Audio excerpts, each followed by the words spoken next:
What's going on, guys? This is Chandler Smith, and today I'm going to share with you how I purchased my first ever property out of state, sight unseen. I'm going to dive into how I analyzed the numbers, how I found the deal, how I got the loan pushed through and made it all the way to the closing table. I want to open up the books on everything that went into buying this property so that you can do the same. So with all of that being said, let's jump into it. I want to start off by saying that this deal scared me a little bit. Now, I've purchased over 200 units of residential real estate, commercial buildings, storage units, and I've been doing real estate for over 10 years. However, buying a property in a different state with new management, different numbers that go into it, was a little bit terrifying. And so in this video, I really want to talk about all of the things I had to do to make sure I was making the right purchase. I determined there were a couple big things I had to figure out if I was going to buy in a different state. The first one was location. I wanted to find a location that I was excited about, an area where I could still get appreciation, but also an area where I could hopefully increase my cash flow substantially. I needed to find a new property manager in this location that I knew had the ability to scale and make sure that everything was done properly so that me, my tenants, and the property were taken care of. I needed to relearn how to analyze properties in a different location because what was a good deal in Idaho wasn't necessarily a good deal in somewhere else. And finally, I had to find a team and all the right people so that I could keep consistent deal flow and have the ability to scale meeting all of this criteria.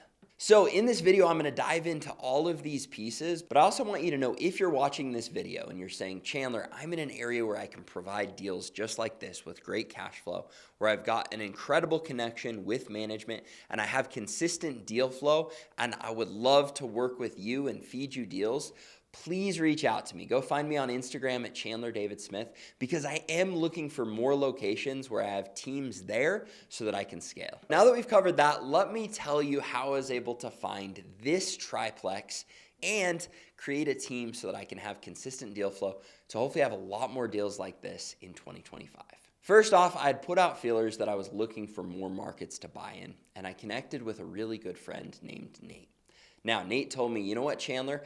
I've seen a lot of benefits to investing out in Cleveland, Ohio, and I actually have a full team there where we've been doing some flips for investors. We've got great management in place, and I can flip you deals under market where we won't have to get any realtors involved, where I think your cash flow is going to be incredible. I know that the properties are going to be in great shape because we just finished the renovation, and I'd be willing to flip them to you, and I've got a lot more deals that I'm going to be putting out in 2025. I trust Nate a ton. He's become a great friend and mentor, but I still wanted to do my due diligence properly, so I'm going to talk with you about what I did to make sure I was comfortable with going into this market. I dove into Cleveland. I wanted to make sure that I felt comfortable with where the population growth was at, and what I realized is that Cleveland for a long time has kind of been a dying city. But over the last couple years, it's evened out where they've had the same population, and in 2025, they're even expecting it to see growth. I also realized that in Cleveland, this was the case, but in the Cleveland metro where I was going to be looking to purchase properties, there's been a lot of growth in certain counties. As I looked into the rental situation, I realized that there was a need for good housing. I had the opportunity to hop on a couple phone calls with Nate and his team that was doing the flips and then to be presented a property. I was able to see the work they'd done on this property, what it was, what it had become, and I was really pumped because it was in great shape. Now, at this point, they already had a couple of the units filled. The tenants were happy and they were at great rents for the kind of returns I was looking for, and there was just one more unit to be filled. I was linked up with a management company that I was extremely impressed with. When I'm vetting a management company, I do a lot. I want to make sure that I ask all of the right questions, go through all of the checklists to make sure that they're checking for credit, background, to make sure they know what to do when things happen so they're not always calling me, and so they know the things that they need to call me for. In my real estate investing course, this portion is a 30-minute video with multiple PDFs and checklists that I don't have time to cover right now, but I will tell you, I think one of the most important pieces in buying out of state is making sure that you've got a management company that you trust. A lot of this comes down to not only doing the work properly, but also tracking it correctly so that every month they can give me KPIs that I can go through. I can see the rents, I can see the expenses, I can see where everything pans out and where the money is going, and they know to call me if there are any major expenses before they go and do it so they can get my approval. The whole point of a good management company is that you don't have to do very much. I would say that I only spend 1 to 2 hours a month going through all the KPIs for all 200 plus residential units that I have.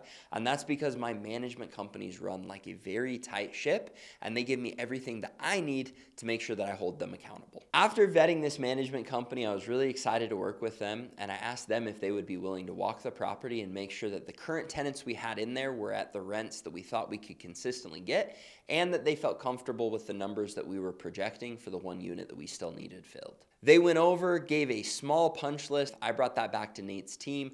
A lot of the punch list they were already working on, and so everything went smooth. At this point, I had management in place, I had the property under contract, and I was ready to rock and roll. We made sure to do an inspection and all the proper due diligence, and then we were able to close on the property. Now, with this particular property, I decided, since it was my first one, that I was going to buy it cash and then get the financing later. Now, there was no real rhyme or reason to this other than the fact that I had the cash and I kind of wanted to ease into it by buying cash, so that if I got cold feet, decided the market wasn't for me, whatever else, it just seemed a little easier to offload and not go through the process of paying all the front end fees of getting a loan. And for some reason, that made me more comfortable getting into a new market. Now, since then, I have fallen in love with this property. The cash flow is absolutely insane, and I'm going to show you how I analyze the numbers in a minute. But I got to the point where I felt really comfortable and I wanted to get a loan on this property, and so I started shopping out financing. My situation is tricky because I've used all my Freddie and Fannie loans, so I assumed I would have to get a commercial loan, which the rate and terms aren't as great, but I haven't ever used what's called a DSCR loan. This loan has blown my mind because it gives you the ability to get unlimited loans. And I'm going to do a full video on these particular loans in the future because they are my new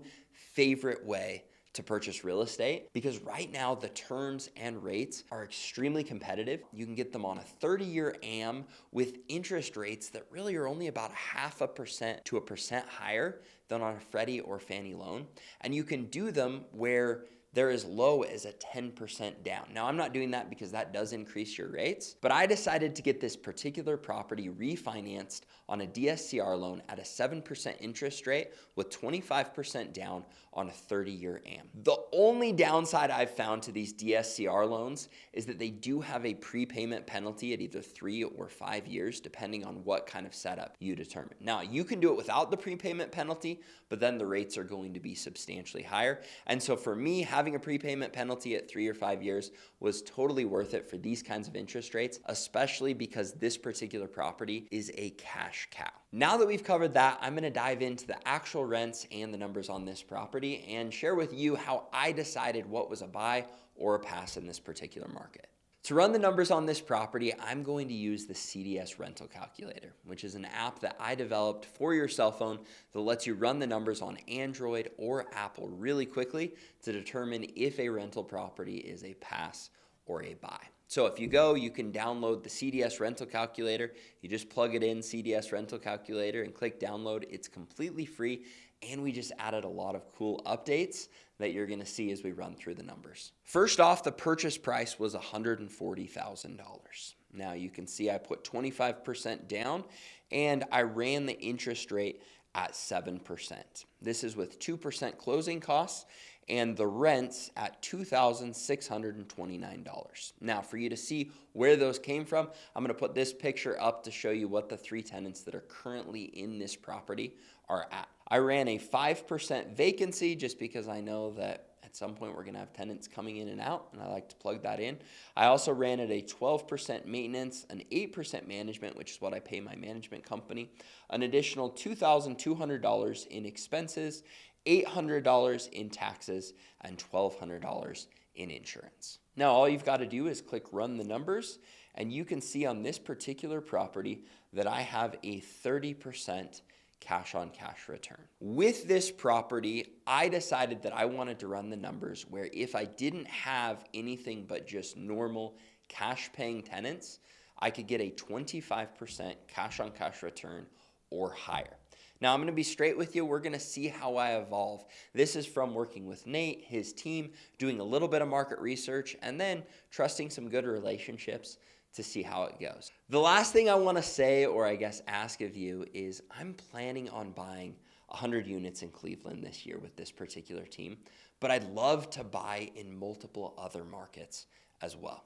And so if you are in a market and you're saying, Chandler, we have a great team where we're flipping properties, or we're able to find a lot of properties that are undervalued, where we can sell them to you under market, where we have a connection with a management team that can get them filled, provide an incredible cash on cash return while also being in a place where we think there's a good chance for good appreciation, and you have consistent deal flow where you'd like to work with me and feed me deals, and you think that your team meets all of the criteria that's similar to this deal that I talked about in this video, I would love to connect, because my goal is to find 3, 4, maybe even 5 other markets where I'm connected with an awesome team so that I can scale even faster than I have in years past. Now, if you enjoyed this video, let me know in the comments, like the video, and also let me know in the comments if there are any details that you feel that I left out that you'd like to know about when it comes to buying out of state, completely sight unseen. And if you're one of those people that would like to connect because you would like to feed me deals,